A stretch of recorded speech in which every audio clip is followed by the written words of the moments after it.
Hey there, I'm wondering how many of you go on date nights, either weekly, even twice a month maybe, with your spouse or significant other. If you haven't been doing that, I highly recommend making that a priority and not fitting it into your life, but actually making it a priority and scheduling it and working life around that, because it does wonders for your relationship, and it's a simple thing. Now, I know some of you are going, but Karen, I have a kid or 2 kids or 3 kids or 4 kids, or it'll be expensive.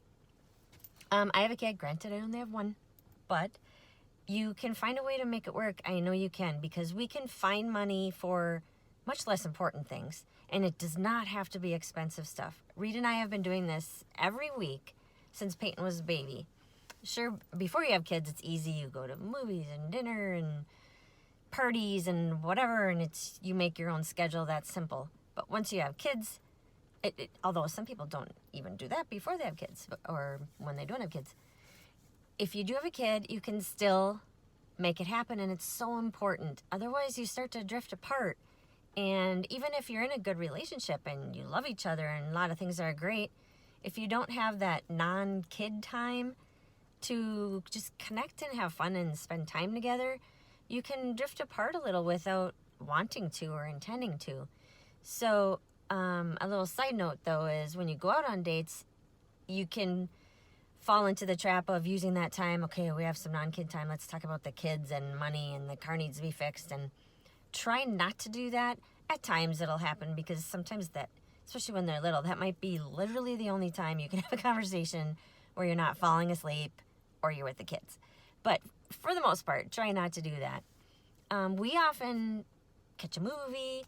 We might stop for, maybe a couple drinks and an appetizer and just talk after the movie or things like that. Once in a while, we'll do a comedy show or someone's having a party, things along those lines. But we have been doing ours starting at either 3 or 4 o'clock, depending on when Peyton was really little. We started earlier.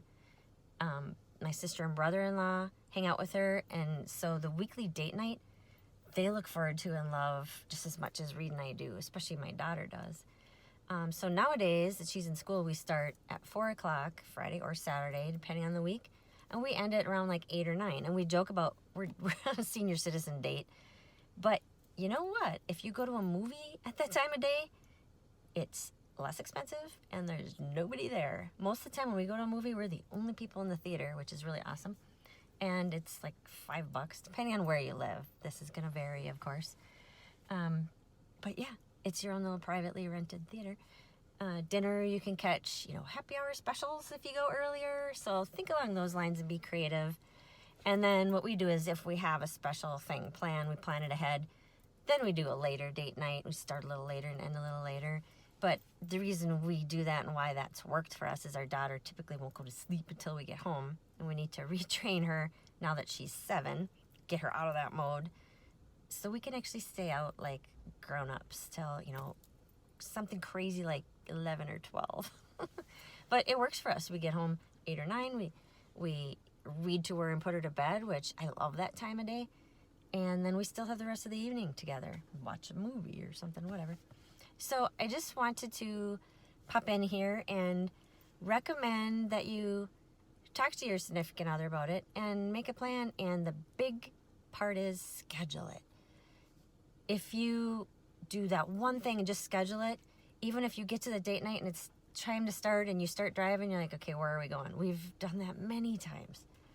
Sometimes we went Christmas shopping together, or sometimes there's a few things we've been needing to get and we haven't had time to we go shopping together or whatever. We try not to, let's not spend our date at Walmart or something like that, but it's happened.